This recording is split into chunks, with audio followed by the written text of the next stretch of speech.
찬송가 420장.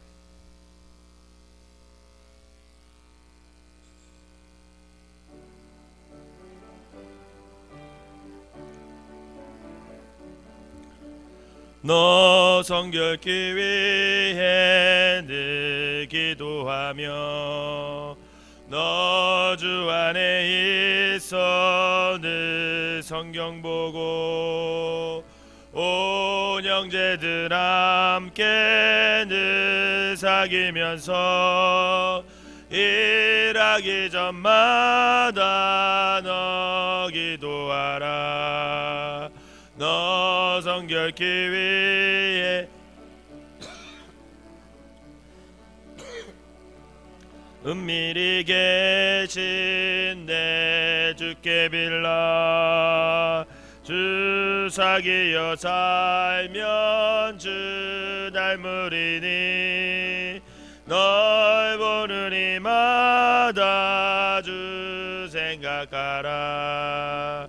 너 성결케 위해 주 따라가고 이 다급하여도 당황치 말고 참 즐거울 때나 또 슬플 때나 너 주님만 믿고 를 따라가라. 너 성결케 위해 늘 기도하며 내 소원을 주께 다 맡기어라. 너 성령을 받아 주 섬겨 살면 저 천국에 가서 더 잘 섬기리. 아멘. 사도신경으로 신앙 고백 드리도록 하겠습니다. 전능하사 천지를 만드신 하나님 아버지를 내가 믿사오며 그 외아들 우리 주 예수 그리스도를 믿사오니 이는 성령으로 잉태하사 동정녀 마리아에게 나시고 본디오 빌라도에게 고난을 받으사 십자가에 못 박혀 죽으시고 장사한 지 사흘 만에 죽은 자 가운데서 다시 살아나시며 하늘에 오르사 전능하신 하나님 우편에 앉아 계시다가 저리로서 산 자와 죽은 자를 심판하러 오시리라. 성령을 믿사오며 거룩한 공예와 성도가 소리교통하는 것과 죄를 사하여 주시는 것과 몸이 다시 사는 것과 영원히 사는 것을 믿사옵나이다. 아멘. 오늘 함께 보실 말씀은 잠언 21장입니다. 잠언 21장 제가 한 절 읽고 여러분들이 한 절 읽고 마지막 절 31절은 다 같이 읽도록 하겠습니다. 왕의 마음이 여호와의 손에 있음이 마치 분몰과 같아서 그가 임의로 인도하시느니라.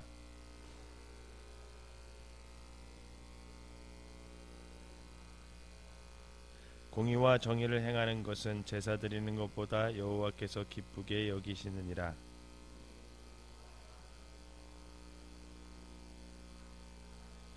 부지런한 자의 경영은 풍부함에 이를 것이나 조급한 자는 궁핍함에 이를 따름이니라.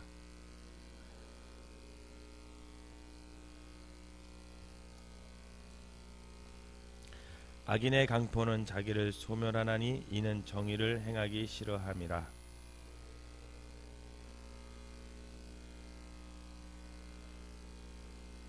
다투는 여인과 함께 큰 집에 사는 것보다 움막에 사는 것이 나으니라.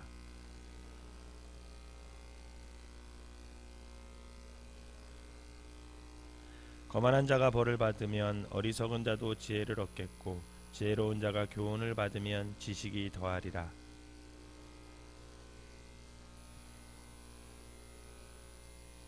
귀를 막고 가난한 자가 부르짖는 소리를 듣지 아니하면 자기가 부르짖을 때에도 들을 자가 없으리라.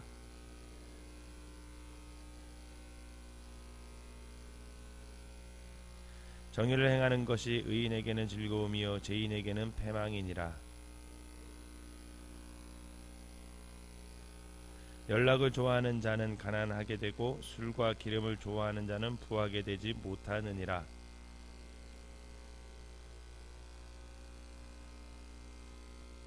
다투며 성내는 여인과 함께 사는 것보다 광야에서 사는 것이 나으니라.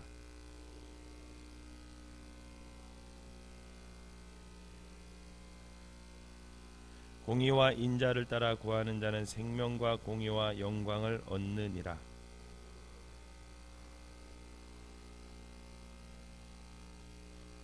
입과 혀를 지키는 자는 자기의 영혼을 환난에서 보존하느니라.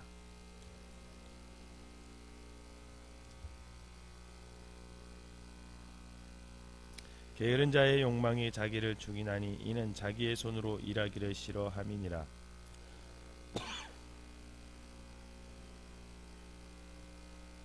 악인의 재물은 본래 가증하거든 하물며 악한 뜻으로 드리는 것이랴.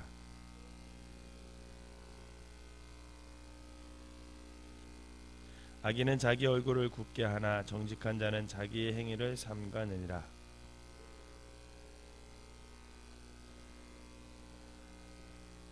싸울 날을 위하여 마병을 예비하거니와 이김은 여호와께 있느니라. 아멘. 이 새벽에도 하나님의 은혜가 여러분들과 함께 하시기를 주님의 이름으로 축원합니다. 잠언은 하나님 나라 백성의 지혜 교과서다라고 할 수 있는 거죠. 잠언을 읽고 잠언을 또 묵상하고 암송하고 그것을 삶의 준칙으로 삼으면 그 사람은 하나님의 백성으로서의 어떤 가치의 삶을 충분히 살아갈 수 있을 것입니다. 잠언에 기록되어 있는 수많은 경고 중에 가장 으뜸이 되는 것은 우리가 잘 아는 잠언 9장 10절 말씀처럼 여호와를 경외하는 것이 지혜의 근본이다 라는 말씀입니다. 그 다음으로 잠언이 또 추구하는 것은 뭐냐면 하나님 앞에서 자신의 지혜를 의지하지 않는 겸손, 그 겸손을 갖고 살아가야 된다라는 것을 강조하죠. 오늘 우리가 읽은 본문 잠언 21장은 바로 이 하나님을 경외하는 것과 그 앞에서의 겸손이라는 이 두 전제를 바탕으로 해서 구성이 되어 있습니다. 그래서 1절, 2절, 3절은 각각 개별적인 내용이 담겨져 있고 나머지 4절부터 쭉 악인은 어떠냐, 악인에 대해서 쭉 기록해 놓은 것이 오늘 21장의 구조예요. 그래서 세 가지 정도를 한번 오늘 본문을 통해서 나누고 싶습니다. 첫 번째는 뭐냐면 1절에 보니까 하나님은 왕의 마음을 임의로 인도하신다 이렇게 말해요. 1절을 한번 다시 한번 읽어볼까요? 시작. 왕의 마음이 여호와의 손에 있음이 마치 봄물과 같아서 그가 임의로 인도하시느니라. 아멘.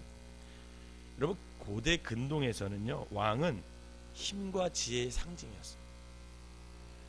타의 추종을 불허하는 절대 최강자가 왕의 자리를 차지하기 때문에 그 왕의 자리로 올라갔다는 것은 그 사람은 다른 사람보다 힘이 세다는 얘기고 그 사람은 다른 사람보다 지혜가 많다는 뜻입니다. 그보다 더 강한 자가 없고 그보다 더 지혜로운 자가 있을 수가 없는 거죠. 그런데 잠언은 이 지극히 당연한 상식에 도전을 해요. 하나님은 왕의 마음도 당신의 뜻과 당신의 섭리대로 인도하신다라는 거예요. 그런 지혜 있고 힘 있는 왕도 하나님이 인도하시지 않으면 아무것도 아니라는 거죠. 아무리 지혜로운 왕일지라도 때론 하나님이 막을 때가 있고 때론 하나님이 끌고 갈 때가 있고 때론 높일 때가 있고 때론 낮추는 것이 바로 하나님의 능하신 손이고 지혜다. 이것이 잠언서가 말하는 내용입니다. 그렇다면 하나님의 손은 왕도 임의로 인도하신다는 이 교훈이 오늘 우리에게 주는 교훈, 오늘 우리에게 주는 도전이 뭐냐는 겁니다. 여러분 30절과 31절을 한번 읽어볼까요? 30절과 31절 시작. 지혜로도 못하고 명철로도 못하고 모략으로도 여호와를 당하지 못하느니라. 싸울 날을 위하여 마병을 예비하거니와 이김은 여호와께 있느니라. 아멘. 여러분 아무리 높은 지혜도 아무리 깊은 명철도 아무리 뛰어난 모략도 하나님과 견져봐야 그것은 아무것도 아니라는 거예요. 왕이 아무리 높은 지혜가 있다 해도 아무리 명철이 있다 해도 아무리 뛰어난 모략을 가지고 전쟁을 잘한다 할지라도 하나님과 견져봐야 그 왕은 아무것도 아니라. 여러분 우리들끼리는 하버드 대학 나온 사람이 대단하잖아요. 그죠? 서울대 나온 사람 대단하잖아요. IQ 150 천재라고 그러고 5개 국어 정도 하는 사람은 정말 대단하다고 그러잖아요. 그런데 1억이라는 숫자가 무한이라는 숫자 앞에 아무런 의미가 없듯이 피조물의 지혜는 창조주의 지혜 앞에 아무것도 아니라는 거예요. 어쩌면 우리의 선한 의지도 하나님 앞에서는 악의 일부분일지도 모릅니다. 어쩌면 우리의 경건이 하나님 앞에서는 영적인 불결함일지도 모른다라는 거예요. 그러므로 헛되이 자만하지 말고 하나님과 맞서지도 말고 이 세상의 마병을 의지하지도 말고 오로지 지혜와 힘의 최강자인 그 하나님의 손에 붙들리기를 너가 희망하며 그렇게 살아라. 그것이 사람의 본분임을 너희가 아는 것이 지혜다. 이것을 말합니다. 그게 바로 오늘 1절에 하나님은 왕의 마음을 임의로 인도하신다, 이런 뜻이에요. 두 번째로는 하나님은 마음의 동기를 감찰하신다라는 것을 여러분 믿으시기를 바랍니다. 그게 오늘 말씀하고자 하는 내용입니다. 하나님의 크신 지혜 앞에 겸손하게 머리를 조아리는 사람은 결코 자만하지 않습니다. 겸손한 사람은 항상 자신의 내면 세계를 샅샅이 살피면서 성찰하는 사람, 그게 겸손한 사람. 그래서 오늘 2절에 이렇게 얘기하는 거예요. 2절 읽어볼까요? 시작. 사람의 행위가 자기 보기에는 모두 정직하여도 여호와는 마음을 감찰하시느니라. 아멘. 사람은 자기 자신에 대해서 잘 합리화하는 경향이 있어요. 즉 자신의 욕망의 정체를 애써 외면하고 욕망을 그럴듯한 이유로 포장해서 자기 자신을 설득하려는 그런 본성을 갖고 있는 것이 사람입니다. 그래서 우리는 합리화를 참 잘해요.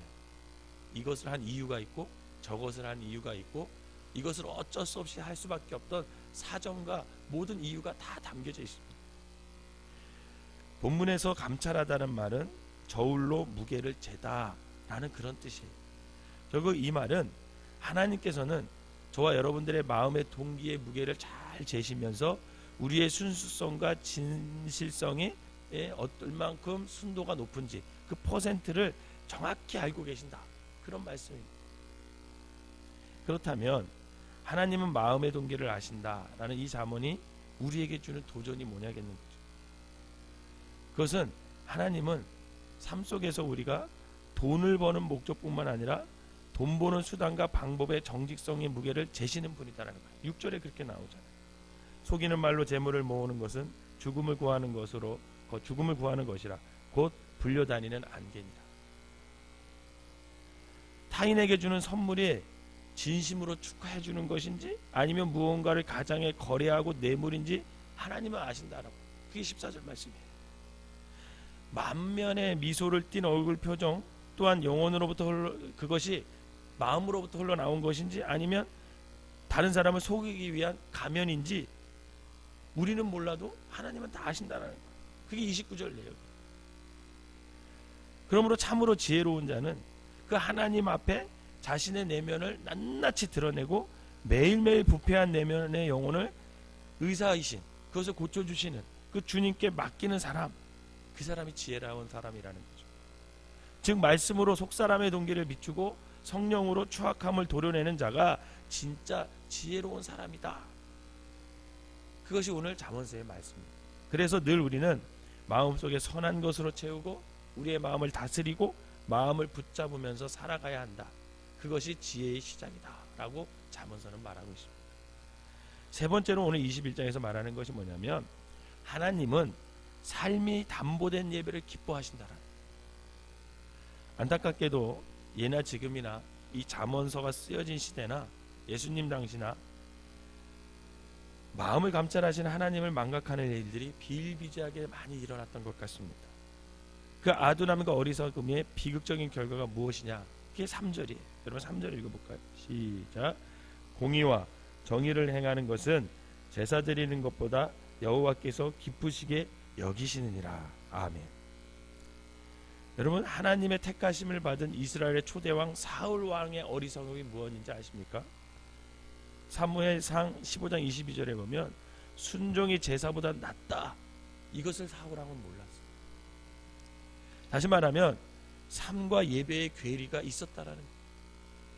말씀 따로 실천 따로의 삶이었기 때문에 사울왕은 결국은 하나님께 버림받은 바 되는 거죠. 주일과 주중에 이원화된 삶, 교회와 일터의 이율배반적인 우리의 삶을 애통하지도 않고 당연한 것으로 여겼다는 것이 문제가 된다라는 것입니다. 잠언 21장 3절 이후에 등장하는 악인이 쭉 나오잖아요. 그 악인은 뉴스에나 등장할 법한 나쁜 사람의 이야기가 아니에요. 어쩌면 삶이 담보되지 않은 채 예배의 형식만을 집착하는 우리들을 향한 고발일지도 모릅니다. 거지 나사로와 같은 이웃을 코앞에 두고도 눈길 한번 주지 않고 호식하는 자가 누구냐는 거예요. 그게 10절에 나오잖아요. 그 사람이 바로 삶과 예배가 동떨어진 삶을 사는 사람이라는 거죠.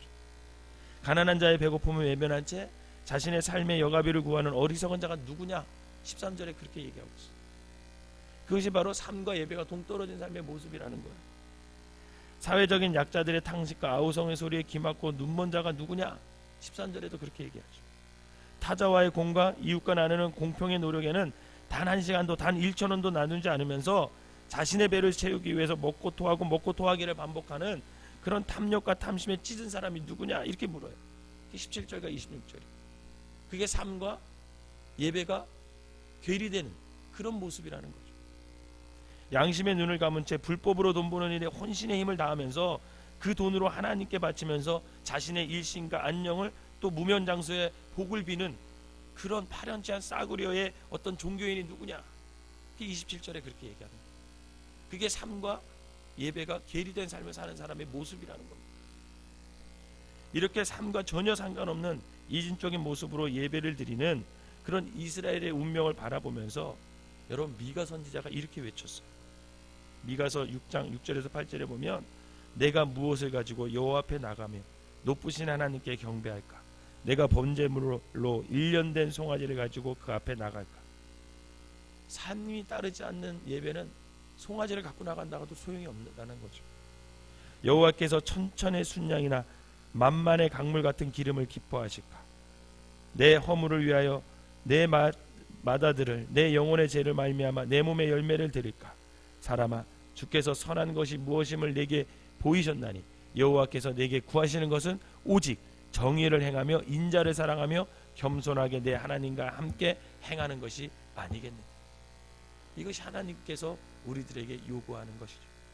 즉 우리의 예배와 삶의 모습은 따로따로 떨어져 생각할 것이 아니라 예배가 삶으로 이어지고 삶이 예배 자체가 될 때 우리는 신령과 진정으로 예배를 드리게 될 것이고 하나님께서 찾는 예배자의 모습이라는 거예요.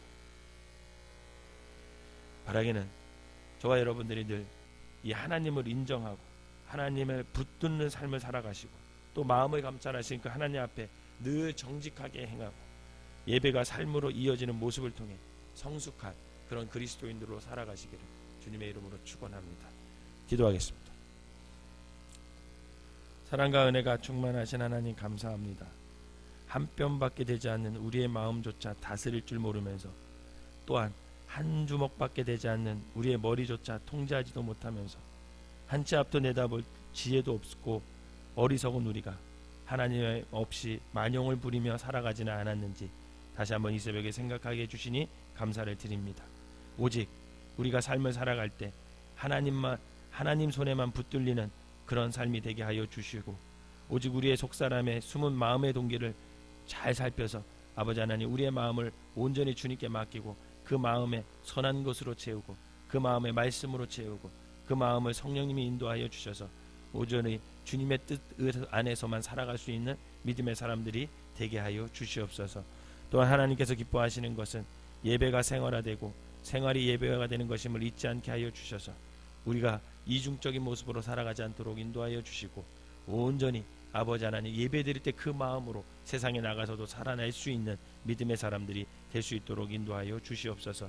그래서 이 땅에 살아가는 동안 이 잠언의 말씀을 마음에 새기고 성숙한 사람으로 아버지 안에 거듭나서 하나님께 드려지는 귀한 삶들이 될 수 있도록 인도하여 주시옵소서. 오늘도 이 새벽에 첫 시간에 하나님께 드리려고 이 예배당에 나온 모든 사람들에게 주님께서 축복하시고 저들의 삶이 온전히 주님의 뜻 안에서만 온전히 설 수 있는 믿음의 사람들 될 수 있도록 인도하여 주시옵소서. 귀한 예물 드린 손길마다 축복하시고 온전히 주님 안에서 아버지 기쁨으로 살아가는 귀한 삶들이 될 수 있도록 인도하여 주시옵소서. 예수님의 이름으로 기도하옵나이다. 아멘.